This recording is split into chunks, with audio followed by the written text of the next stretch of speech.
कांदे तडतडली की कांदा टाकून घ्यायचा आहे आपल्याला. तर मी यात हळद आणि मीठ लावून ठेवलेलं होतं, त्याला चांगलं मुरून घेतलं म्हणजे आपली मटणाची चिकनची भाजी व्यवस्थित होती. पण चिकन ह्यात टाकून घेऊया. तेलाच्या 2 मिनिटं आपण चांगलं तळून घेऊया, म्हणजे आपलं चिकन लवकर शिजून निघेल.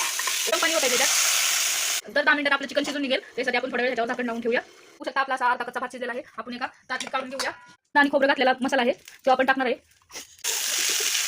तुम्ही बघू शकता हा आपला बेडगी मिरचीचा मसाला आहे आणि हा आपला घरचा आणि हा फक्त चिकन मसाला आहे. हे आपण टाकून घेऊया. तर बघू शकता आपला मसाला चांगला तळलेला आहे. आपण ह्यात आता हे मिश्रण आपलं चिकन टाकून घेऊया. जर तुम्हाला माझी बिर्याणीची रेसिपी छान वाटली तर माझ्या चॅनलला सबस्क्राईब करा, लाईक करा, शेअर करा आणि कमेंट करा. यात आपल्याला भात टाकून घ्यायचा आहे. आपली साधी सोपी घरगुती बिर्याणी आहे. तर तुम्हाला कशी वाटली नक्की सांगा कमेंट करून. तर बघू शकता चांगला थर घालून घेतलेला आहे मी भाताचा. त्यावर आता हे उरलेली भाजी कोथिंबीर टाकायची आहे. 2 मिनिटात आपली बिर्याणी तयार झालेली आहे. तर मी माझ्या मुलीला थोडीशी देऊन दाखवते.